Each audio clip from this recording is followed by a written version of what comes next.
우리의 대언자가 되어주신 예수 그리스도. 두 번째로 숙고할 것은 죄인들을 위하여 죄사함의 은총을 간구하시는 예수 그리스도입니다. 그렇게 무지막지한 죄인들을 위하여 성부 하나님께 죄사함의 은총을 간구하신 분은 어떤 분이십니까? 험한 십자가에 달려 고난을 받으시는 구주, 고통 속에 죽어가시는 그리스도이십니다. 저 무지막지한 죄인들이 인정 사정 볼 것 없이 고통을 가하고 있었던 거룩하신 예수 그리스도이십니다. 저 무지막지한 죄인들이 조롱 섞인 말들로 쉼없이 괴롭히고 있었던 예수 그리스도이십니다. 그들은 예수 그리스도의 얼굴을 바라보며 여러 말들로 그분의 마음을 상하게 하였습니다. 내가 만일 하나님의 아들이여든 자기를 구원하고 십자가에서 내려오라. 내가 너를 구원하여 십자가에서 내려오라. 그가 남은 구원하였으되 자기는 구원할 수 없도다. 그런데 이렇게 비열한 조롱을 들으신 바로 그분이 무지막지한 죄인들의 죄사함을 위하여 간구하셨습니다. 여기에서 우리는 우리 주님이 자기 백성을 위하여 행하시는 공식적인 직무가 얼마나 놀랍고도 소중한지를 확인할 수 있습니다. 우리 주님은 자기 백성을 위하여 대언자의 직무를 늘 감당하십니다. 만일 누가 죄를 범하여도 아버지 앞에서 우리에게 대언자가 있으니 곧 의로우신 예수 그리스도시라. 요한일서 2장 1절. 우리 주님은 십자가에 달리시기 전에도 자기 백성과 온 교회를 위하여 간절하고도 거룩한 중보 기도를 하나님 앞에 올리셨습니다. 그러나 오늘 본문에서 보여주고 있는 대언자로서의 예수 그리스도는 전혀 새롭고 신기하기까지 합니다. 왜냐하면 십자가에서 우리 주님은 죄인들을 위하여 자신을 십자가에 못 박아 죽이는 잔인한 죄인들을 위하여 기도하셨기 때문입니다.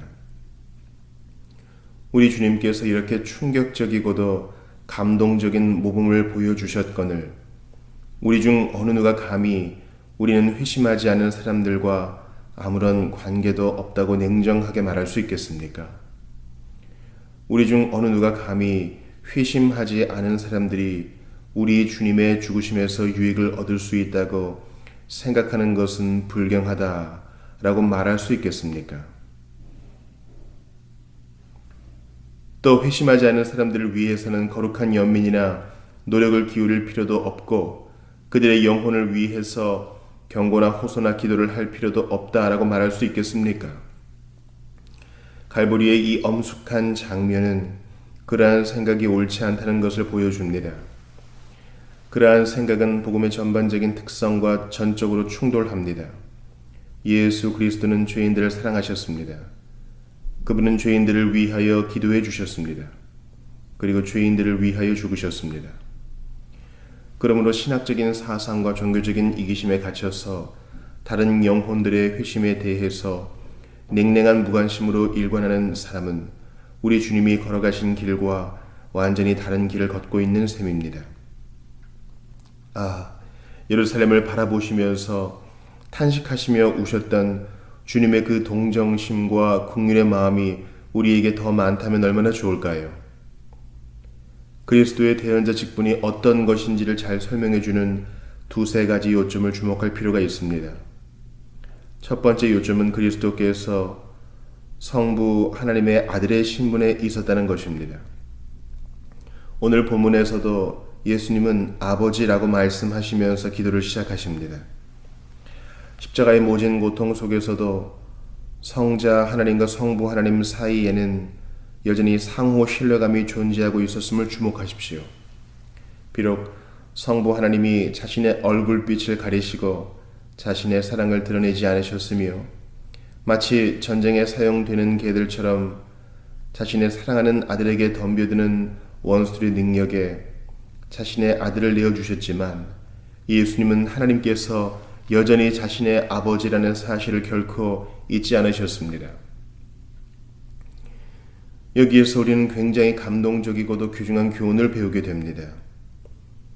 징계와 고난 중에 있는 하나님의 자녀들이여, 여러분의 손에 있는 고난의 잔을 입에 대기가 두려울 때, 고통스러운 일들이 연이어 생기는데도 하나님께서 얼굴빛을 가리고 여러분을 홀로 그 음산한 길을 걷도록 내버려 두실 때, 그 순간에도 여전히 하나님이 여러분의 아버지가 되신다는 사실을 잊지 마십시오.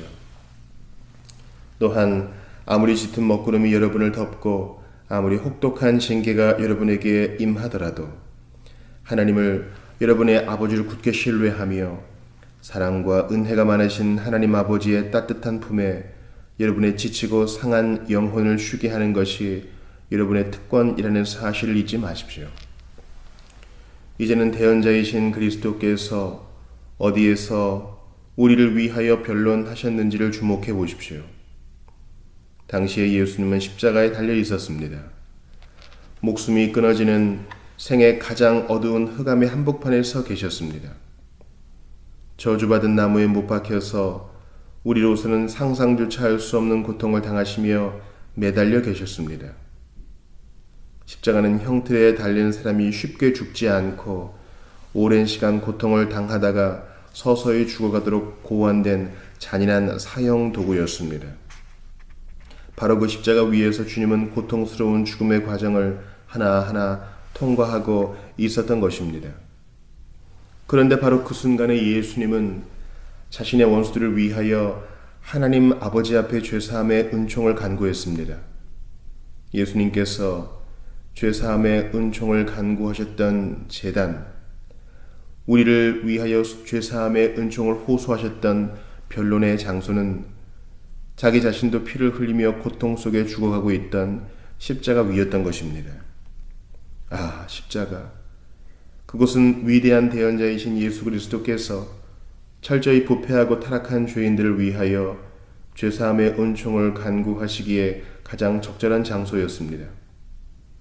갈보리 십자가 위에 예수님은 바로 죄인들을 위하여 자신의 보배 피를 흘리고 계셨기에 얼마든지 그런 기도를 올릴 수 있었습니다.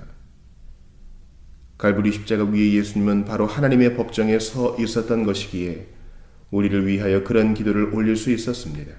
여기에서 우리는 얼마나 놀라운 진리를 배우게 되는지요. 사랑하는 여러분, 우리 주님께서 우리를 위하여 죄사함의 은총을 간구할 수 있었던 근거는 바로 주님 자신이 짊어지셨던 십자가였습니다. 지금도 마찬가지입니다. 우리 주님이 여러분을 위해서 간구하시는 귀한 은혜들은 한결같이 주님의 속죄 제사에 근거하고 있으며 또 주님이 죄인들을 대신하여 받으신 고난과 죽음에 근거하여 응답되고 있습니다. 주님은 대속적인 죽음으로써 하나님의 도덕적 통치의 영광을 돌리셨고 바로 이것 때문에 주님의 중보기도에는 그렇게 강력한 권위와 능력과 온유함과 효력이 있는 것입니다. 그러하기에 주님은 이렇게 기도하시는 것과 같습니다. 아버지여, 아버지께서 내게 주신 모든 이들의 죄가 도말되고 그들의 죄사함을 받고 그들의 영혼이 구원에 이르기를 원하나이다. 내가 위하여 속죄의 피를 흘린 모든 이들이 내 영광 보기를 원하나이다. 여러분 생각해 보십시오. 이렇게 위대하신 대언자가 하나님의 도덕적 통치에 영광을 돌리는 십자가 위에서 이렇게 위대한 기도를 올리셨는데 이 기도가 하나님의 들으심을 얻지 못하고 응답을 받지 못하겠습니까? 그럴 가능성이 조금이라도 있겠습니까? 결코 그렇지 않습니다. 또한 십자가는 영광 중에 계시는 우리의 대언자가 우리를 위해서 간구할 수 있는 정당한 근거이기도 합니다. 우리 주님이 지금도 하늘에서 우리를 위해서 간구할 수 있는 근거는 이 땅에서 우리를 위하여 속죄의 일을 완전하게 마치셨다는 데 있습니다. 오직 자기의 피로 영원한 속죄를 이루사 단번에 성소에 들어가셨느니라. 히브리서 9장 12절. 그렇습니다. 이제 우리 주님은 더 이상 자신이 피를 흘린 갈보리에서 피로 얼룩진 십자가 위에서 우리를 위해 간구하지 않으십니다. 왜냐하면 우리 주님은 이제 천국에 계시면서 그 황금 보좌 앞에서 우리를 위해 간구하시기 때문입니다. 그러나 우리를 위해 간구하시려고 주님이 드신 손에는 많은 상처가 있고 주님이 사용하시는 논지는 그 상처들이 증거하는 바 죄인들을 위해 자신이 십자가에서 이룬 완전한 속죄 제사입니다. 하나님의 보좌 앞에서 주님이 우리를 위해 중보하시는 근거는 주님이 자기 자신을 희생 제물로 온전히 바쳐 십자가에서 우리 대신 희생하신 그 희생입니다. 대언자이신 주님과 관련하여 무한히 감동적인 사실이 하나 더 있습니다. 그것은 주님의 사랑, 자신이 위하여 기도해 주시는 이들을 향한 주님의 깊고 깊은 사랑입니다. 주님이 십자가에서 위하여 기도해 준 사람들은 분명히 주님의 원수들이었습니다. 그러나 주님은 그들을 사랑해 주셨습니다. 그들은 악랄한 죄인들이었지만 주님은 그들을 사랑해 주셨습니다. 그들은 잔인한 살인자들이었지만 주님은 그 모든 것에도 불구하고 그들을 사랑해 주셨습니다. 사랑하는 여러분, 그들의 죄 사함을 간구하는 주님의 기도가 어디에서 비롯되었다고 생각하십니까? 그 기도가 예수님의 마음 어떤 깊은 곳에서 일어났다고 생각하십니까? 무엇이 그 기도를 하늘로 솟구쳐 오르게 했다고 생각하십니까? 그 기도가 무슨 날개를 타고 하나님 아버지 앞으로 올라갔다고 생각하십니까? 그것은 사랑이었습니다. 오직 사랑이었습니다. 주님은 그들을 사랑하셨고 그 사랑은 주님의 기도 속에 분명하게 표현되었습니다. 아버지, 저들을 사하여 주옵소서. 사랑하는 여러분, 우리 예수님의 사랑은 얼마나 놀랍고 빼어난 사랑인지요. 십자가를 중심으로 일어났던 일들은 너무나 놀라워서 지금까지 그 어떤 화가도 그것을 화폭에 담아내지 못했습니다. 당연한 일입니다. 십자가 주변을 보면 마치 우리의 부패한 본성이 부패의 가장 깊고도 어두운 요소들을 총동원하여 십자가에 달리신 예수님을 공격하고 있는 것처럼 보입니다. 그러나 그 모든 것보다 더 강하게 넘쳐 흐르는 것이 십자가에 있었습니다. 주님의 사랑이 그것입니다. 높이와 깊이, 넓이와 길이를 도무지 측량할 수 없는 주님의 한없는 사랑입니다. 주님의 그 사랑이 주님을 십자가에 못 박는 포악한 살인자들의 흑암 같은 죄를 가렸습니다. 십자가에 달리신 주님은 그 몸에 감당할 수 없는 고통을 겪었으며 그 심령에도 더 이상 감당할 수 없는 고통을 겪고 계셨습니다.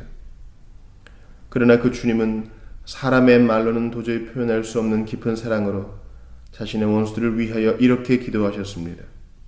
아버지, 저들을 사하여 주옵소서. 자기들이 하는 것을 알지 못함이니이다. 예수님을 믿는 성도 여러분, 이렇게 기이한 광경을 바라보면서도 여러분을 향한 그리스도의 사랑이 얼마나 분명하고 또 얼마나 광대한지를 아직도 의심하고 염려하십니까? 이제는 그 모든 의심과 염려를 다 내려놓으십시오. 십자가에서 나타난 주님의 한량없는 사랑의 깊은 바다에 푹 빠지십시오.